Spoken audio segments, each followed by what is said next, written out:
మోందా తుఫాను ప్రభావం వలన గుంటూరు నగర ప్రజలు ఇబ్బంది పడకుండా పటిష్ట చర్యలు తీసుకుంటున్నామని నగర మేయర్ కొవలమూడి రవీంద్ర తెలిపారు.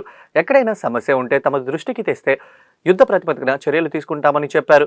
మంగళవారం నగర కమిషనర్ పులి శ్రీనివాసులతో కలిసి మేయర్ బొంగళారబీడులోని వెంగమాంబ సత్రం మిర్చియాడ్ రైతులు విశ్రాంతి భవనంలో నగరపాలక సంస్థ ఏర్పాటు చేసిన పునరావాస కేంద్రాన్ని పరిశీలించారు. వసతులు మరియు ఏర్పాట్లపై అధికారులకు తగు ఆదేశాలు జారీ చేశారు. ఈ సందర్భంగా మేయర్ మాట్లాడుతూ తుఫాన్ని ఎదుర్కోవడానికి జీఎంసీ ఆధ్వర్యంలో విస్తృత చర్యలు తీసుకుంటున్నామని వివరించారు. పునరావాస కేంద్రాల్లో సమగ్ర మౌలిక వసతులు కల్పించి ఆహారం, తాగునీరు అందించడం జరుగుతుందని అన్నారు. ఎక్కడా లోపాలు తలెత్తకుండా నోడల్ అధికారులను ప్రత్యేక దృష్టి సారించాలని కమిషనర్ మాట్లాడుతూ తుఫాన్ నేపథ్యంలో గుంటూరు నగరపాలక సంస్థ పరిధిలోని 74 పునరావాస కేంద్రాలను ఏర్పాటు చేశామని అన్నారు. వాటిలో ప్రస్తుతం 1700 మంది ఉన్నారని, మంగళవారం రాత్రికి వారి సంఖ్య పెరిగే అవకాశం ఉందని అన్నారు. పునరావాస కేంద్రాల్లో అన్ని రకాల సదుపాయాలు కల్పించామని, లోతట్టు ప్రాంతాల ప్రజలు తమ సమీప కేంద్రాలకు వెళ్లాలని కోరారు. ఈ కార్యక్రమంలో జనసేన జిల్లా అధ్యక్షులు Gade Venkateswararao, deputy commissioner B Srinivasarao, CH Srinivas, nodal అధికారులు, వివిధ డివిజన్ కార్పొరేటర్లు, అధికారులు, సచివాలయ కార్యదర్శులు పాల్గొన్నారు.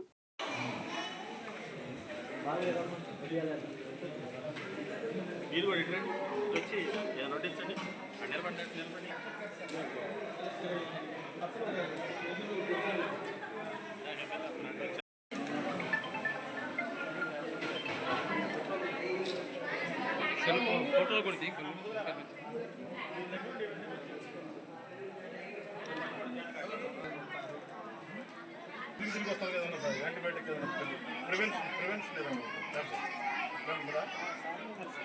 ముఖ్యంగా ఆంధ్రప్రదేశ్ ప్రభుత్వం, కూటమి ప్రభుత్వంలో గౌరవ ముఖ్యమంత్రి వర్యులు నారా చంద్రబాబు నాయుడు గారి ఆధ్వర్యంలో తుఫాను హెచ్చరిక కారణంగా ముందస్తు సహాయ చర్యల భాగంగా గుంటూరు కలెక్టర్ గారు, అట్లాగే గుంటూరు మున్సిపల్ కార్పొరేషన్ కమిషనర్ గారు శ్రీనివాస్ గారి ఆధ్వర్యంలో ఈ యొక్క బొంగరాలబీడులో అంటే గుంటూరు పట్టణం అన్ని చోట్ల అంటే 57 డివిజన్లో ఎక్కడ లోతట్టు ప్రాంతాలు ఉన్నాయో, ఎక్కడైతే ప్రమాదం వస్తే, ఎక్కువ రెయిన్ పడినా, తుఫాను వస్తే ఎక్కడైతే మనం మునుగుతారో అక్కడ హౌసెస్లో వాటర్ వస్తాను ముందుగా కొన్ని సెంటర్స్ గుర్తించి ఆ సెంటర్స్ ప్రజలను తరలించారు. దానిలో భాగంగా వారందరికి కూడా మార్నింగ్ బ్రేక్ఫాస్ట్ దగ్గర నుంచి మధ్యాహ్నం భోజనం, సాయంత్రం భోజనం అన్ని సదుపాయాలు కూడా ఏర్పాటు చేశారు.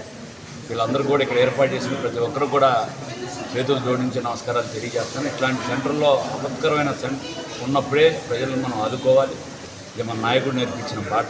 తప్పకుండా మనందరం కూడా సమిష్టిగా కూటమి ప్రభుత్వంలో అందరూ కూటమి నాయకులందరూ కృషి చేసి గౌరవ అధికారులతో కలిసిమెలిసి ఎవరూ ఇబ్బంది పడకుండా, ఎటువంటి ప్రాణ నష్టం జరగకుండా వారికి అన్ని తగిన సదుపాయాలు కలుపుతూ ప్రతి ఒక్కరు కూడా గత 4 నెలల నుంచి గుంటూరులో ఆల్మోస్ట్ ప్రతిరోజు హెవీ రెయిన్స్ పడుతుంది. ఇప్పుడు సైక్లోన్ అంటే ఏంటంటే కంటిన్యూగా వర్షం ఉంటుంది. ఇప్పుడు మనకు నిన్నటి నుంచి కురుస్తున్నటువంటి వర్షము అంత పెద్దగా ఎఫెక్ట్ ఉండట్లా, కంటిన్యూగా పడుతుంది కాబట్టి లైట్గా పడుతుంది.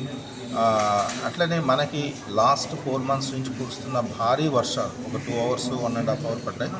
పడ్డ వర్షం వల్ల వచ్చిన నీళ్లు ముఖ్యంగా మనకి గుంటూరు నగరంలో 3 మేజర్ డ్రైన్స్ ఉన్నాయి. మేజర్ డ్రైన్స్ ఏదన్నా ఓవర్ఫ్లో అయినప్పుడు ఆ వాటర్ 1 అవర్ 1.5 అవర్ రోడ్ల మీద ఉన్న సందర్భాలు చూసాం. తర్వాత ఆ వాటర్ అంతా వెళ్ళిపోయింది. ఎక్కడ కూడా ఎందుకు లాస్ట్ ఇయర్ సెప్టెంబర్ ఆ ప్రాంతంలో వర్షాలు పడ్డప్పుడు చిన్నపాటి వర్షాలకు ఒక 12 ప్రాంతాలు నీట మునిగాయి. అప్పుడు మనం వాళ్ళందరినీ షిఫ్ట్ చేసి రీహాబిలిటేషన్ సెంటర్స్ పెట్టాం. ఈ సంవత్సరం ఈ 4 నెలల నుంచి కురుస్తున్నా కూడా ఎక్కడ కూడా మనం రీహాబిలిటేషన్ సెంటర్స్ పెట్టాల్సిన అవసరం రాలేదు. ఇది తుఫాను వచ్చింది కాబట్టి ముందస్తు చర్యగా తీసుకున్నాం. ఏదేమైనా కూడా మేజర్ ట్రైన్స్లో కూడా డీసెంటేషన్ శాంపుల్ ట్రైన్స్లో 3 రోజుల నుంచి చేసుకుంటున్నాము. నమస్కారం. ఏదైతే ఈ మధుర తుఫాను యొక్క జిల్లా యంత్రాంగం అంతా కూడా అప్రమత్తం అయింది. అలాగే ఎక్కడికక్కడ ఏర్పాట్లు కూడా చాలా కరెక్ట్గానే ఉన్నాయండి. ఇప్పుడే యార్డ్ వైపు కూడా వస్తున్నాము. అక్కడ కూడా అధికార యంత్రాంగం, శానిటేషన్ కానీ మెడిసిన్స్ అన్నీ కూడా ఏర్పాట్లు చేయడం జరిగింది. ఎక్కువగా ఈ శివారు ప్రాంతాల్లో ఉన్నటువంటి సంచార జాతులు కానివ్వండి, అలాగే పరిశ్రమకు సంబంధించినటువంటి ఈ ప్రవాస అంటే ఇక్కడ వర్క్ చేయడానికి వచ్చినటువంటి శివారు ప్రాంతాల్లో గుడిసెలు చేసుకున్న వాళ్ళ అందరినీ కూడా ఈ ప్రాంతాలకు తరలించి ఎటువంటి ఇబ్బందులు లేకుండా అధికార యంత్రాంగం కూడా పూర్తిగా అప్రమత్తంగా ఉంది. కాబట్టి ముఖ్యమంత్రి గారు ఆదేశాల మేరకు అలాగే మా రాష్ట్ర అధ్యక్షులు మాధవ్ గారు కూడా చెప్పడం జరిగింది. ఎక్కడికక్కడ ఏ జిల్లాల్లో ఎక్కువగా ఈ యొక్క ఏలూరు కానివ్వండి, మచిలీపట్నం కానివ్వండి, ఈ ఏరియాలో ఎక్కువగా ఉంది. మన గుంటూరు అంటే కొద్దిగా పెద్ద ఇదే ఇబ్బంది లేదు. కాకపోతే ముందు జాగ్రత్త చర్యగా అధికారులందరూ కూడా గట్టి చర్యలే తీసుకున్నారు. వాళ్ళందరికీ కూడా ధన్యవాదాలు. అలాగే ఎవరైతే ఈ సంచార జాతులలో ఉన్నారో వాళ్ళకు కూడా ఎటువంటి ఇబ్బందులు లేకుండా మెయిన్గా శానిటేషను, పిల్లలు చిన్న చిన్న పిల్లలు ఉంటారు, వాళ్ళకి అంటువ్యాధులు రాకుండా